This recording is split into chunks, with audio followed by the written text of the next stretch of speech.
Campers or rangers of Reddit, what's the most unsettling, creepy, and or supernatural thing that's happened to you while in the woods?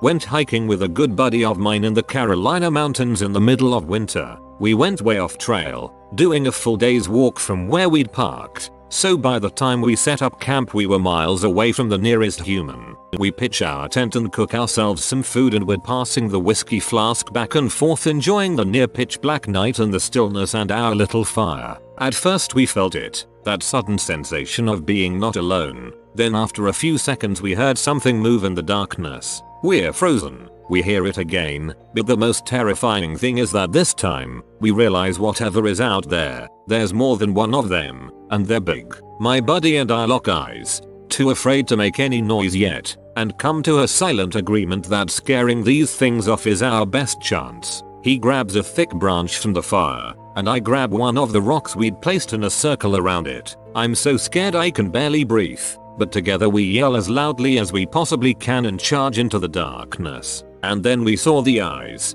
a dozen pairs at least, staring right back at us. We had charged a ferocious pack of mountain ponies, who didn't react at all to the two crazy men yelling at the top of their lungs in the middle of the night, just stared back at us, totally unimpressed.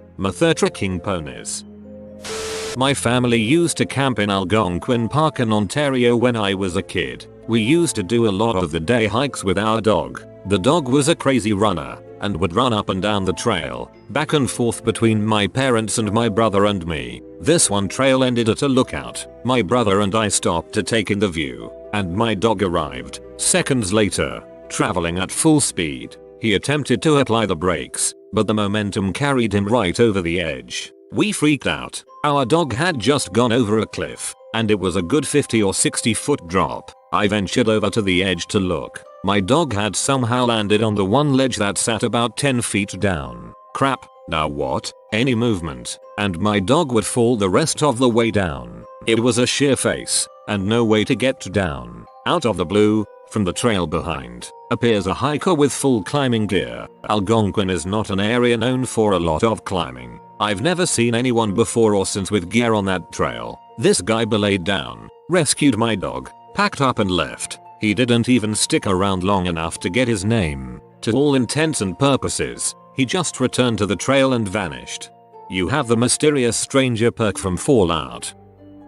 When I was about 18, me and some friends took a road trip about 7 hours or so down to the Apalachicola National Forest near Tallahassee, FL. We were going to do a little car camping, drink a few ice cold natty lights, 18-year-old stuff. As such, we didn't want to be bothered by any park rangers, so we drove wire deep into the woods. Got there, set up camp, had said natty lights, and me and a guy decided to go do a little exploring. So we walked about 100 yards from our site back to the main road, saw another path directly across from us, and started walking. Immediately we started seeing signs that someone had lived there for a while. Big bags of trash, stuff like that. Should have been a huge red flag to turn around. But 18. Nothing could hurt us. So we get to this campsite of an older white guy living out of his van. Clotheslines strung up, coolers places around it, and a big gorgeous dog. I think maybe a golden retriever. We tried to back out,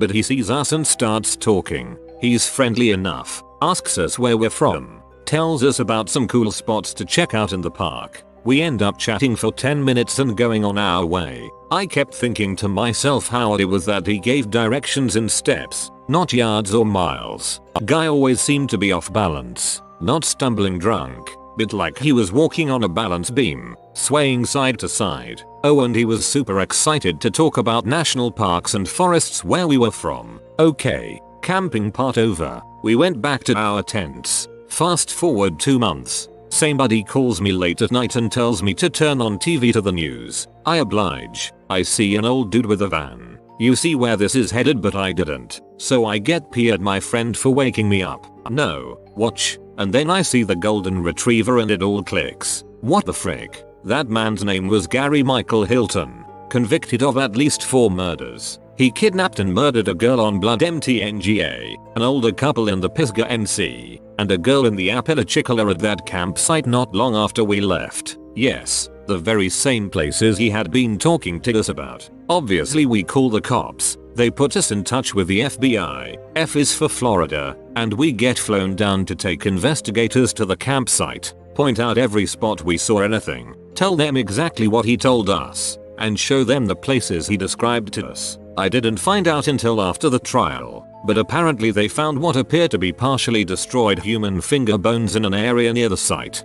Had to fly down again to testify. Just goes to show, even serial killers can be nice guys. Real talk though, that's creepy as frick. He probably didn't try to kill you guys because you would have overpowered him easily. If you were a lone older female you would probably be dead.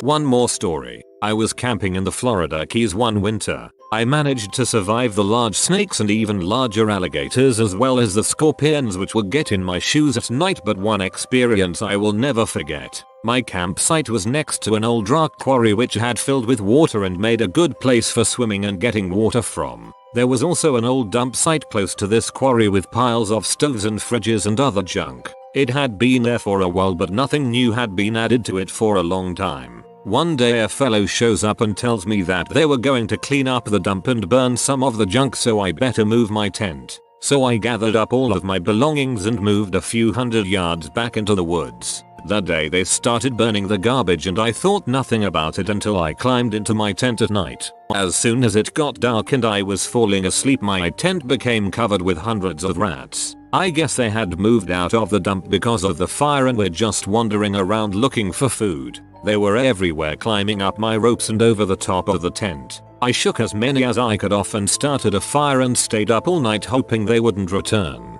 They seemed to be gone, so the next night I stayed in the same place thinking they had moved on to another dump or something, but no. Again as it got dark they all returned bringing some of their friends, as it seemed there was more than ever now. I again shook them off the tent and got a fire going. When the morning came I packed up my tent and headed for a new place far from those rats. As I was walking down the highway wondering if I should return to another camping spot where I had been previously, there on the highway near to that place was a dead 11-foot alligator which had crawled out from the mangroves only a few feet from where I had been camping a few weeks previously. I decided my Florida camping adventure had gone on long enough and headed back home. Archaeologist here. A few years back we were doing a massive survey in the middle of nowhere in the interior of BC. All the crew had gone home and it was just my boss and myself left for a few days to follow up and confirm some coordinates and finish some mapping. We head out from the motel an hour or so into the bush, middle of nowhere along deactivated logging roads. Closest town is miles and miles away. We hike out to this one area we had found a site a few weeks previously. For some reason the whole area just felt off. So, we get down to business and about 15 minutes after being hunched over mapping, there is this weird deafening whomp sound. Like, I could feel pressure in my ears. I immediately looked at my boss about 20 feet away and he is white as a ghost staring back at me. Standing, it freaking happens again, whomp, ear pressure and chest pressure like I was just squeezed. With chills all over my body and every hair is standing on end. My boss just looks at me and says, "Let's go." We grab all of our crap and speed hike back to the truck. We never discussed it. No clue what it was, but I have never been so freaked out in my life. 10 years later, I still get the chills.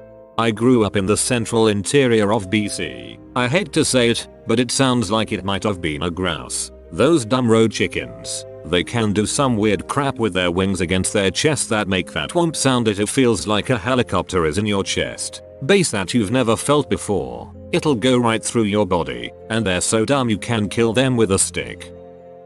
When I was young, from age 5-11, my dad lived in an old log cabin about 15 miles west of Sheridan, WA, in the foothills of the Bighorn Mountains. Every summer when I was visiting we would go up into the mountains backpacking and fishing for 2 days every weekend. We would park the truck, hike into a remote area fishing for trout along the way and make camp wherever we ended up. We encountered a number of strange, creepy things and got into some scary situations with wildlife, but the one that sticks with me the most was an ancient abandoned camp we found. We were hiking down a very steep slope to get to an area of a creek that had been dammed up by beavers, hoping to catch some big trout. I had climbed out on a rock ledge and was looking for a way down when I saw the stock and action of an old rusty rifle sticking out of a tree, where the tree had grown around the barrel years before. about 10 feet above the ground.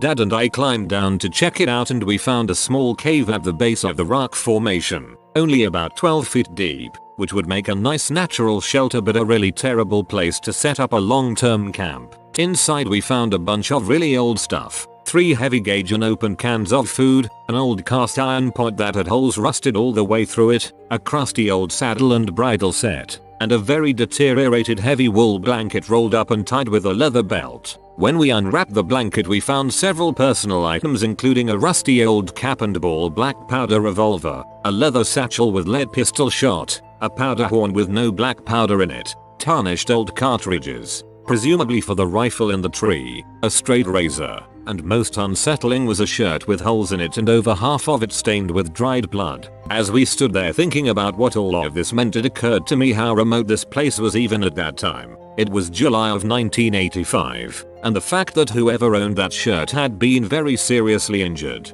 Stuck on a steep slope in the middle of absolutely nowhere, I got serious chills down my spine. The only thing that somewhat dated this fateful campsite was the pistol and the rifle, both of which were made sometime in the 1870s according to my father. There's no way to ever know what happened to the man who owned all this stuff, but the fact that he or someone he knew was obviously shot twice with either a gun or arrows and all his belongings were sitting right where he left them possibly 100 years later, it was highly unlikely he left that area alive. Discovering what amounts to a 100-year-old crime scene in the very remote wilderness kinda gave me the creeps. But mostly, it just made me sad to know how hopeless and alone this guy must have felt when he died. Just a few weeks ago we were on a road trip from BC to San Diego and we came upon a campsite just outside of Crescent City, California. We drove through. One side of the campground was relatively empty. I noticed a few scattered tents but nobody close to the location we ended up picking. We had tons of space. We wanted an early night, so I started a fire while my girlfriend started cooking. We ate, had a few beers, and climbed up to our rooftop tent, Tepu, with our dog by 9 PM or so. I had a rough time sleeping and woke up a few times but finally fell into a decent sleep. In the pitch dark with all of our tent windows and canvases closed, I was awoken at 1 AM by someone whistling outside of our tent the tune of When the Saints Come Marching In. After a few minutes of this repetitive whistling, I nudged my girlfriend, who awoke and was obviously freaked out as well. The whistling then turned to chanting things like, "When you sleep here you disrespect me, and when you disrespect me you disrespect the US Marines." The person would then start spelling out words like FLEE. The verbiage and tone kept getting more aggressive, so we decided we had to make a move. I slowly unzipped the tent while our guard dog was snoring and got my head out of the tent. I took a few seconds to let my eyes adjust and figure out where the person was. I felt more confident once I could somewhat see and hear, so I climbed down and the girlfriend passed me the dog and she climbed down too. We flipped the tent up without securing it and we jumped into a truck, while the person was still whistling, to a motel in Crescent City. The next morning we drove back to get the few belongings that weren't in the truck, and a family who had been camping a few sites over said it went on for another 2-3 hours and it was the scariest thing their family had ever experienced. My dad was up camping in Canada. He was sleeping naked in his tent in a patch of woods near some train tracks. A bear cub came rustling up and messing with the tent. My dad, who had long hair and a beard at the time, grabs a long bowie knife and runs outside the tent. Notices the bear cub, where bear cubbies, mama bear is nearby. He backs up near the train tracks just as an early morning freight train comes by. He could see the engineer looking at him in horror, thinking this long-haired bearded hippie with a big knife was gonna try to hijack the train. He got a visit from the Mounties later that day inquiring on if he had seen any angry hippies with weapons around. He was sleeping naked in his tent. Well, there is his first mistake. You should always plan for if you need to bail out of the tent. Since my army days I have always slept with a fresh pair of socks on and my pants buried in the bottom of my sleeping bag so they are easily accessible. Buddy and I were hiking at dawn during a camping trip, walking along a path and I hear a zing like a bird chirp by my ear. A second or so later a tree kind of pops next to my buddy. It's at this point we realized there was an accompanying crack and we'd been shot at. We informed the park ranger around noon. He ended up finding an old guy hunting illegally. Not sure if he was charged with anything. This pirate hamster is here to steal all of your cheese. Subscribe in 2.15 seconds or he'll do it. If you are new to the channel, you can subscribe. I publish new videos every day. Until then, check another video, or don't. Either way, have a great day you magnificent people.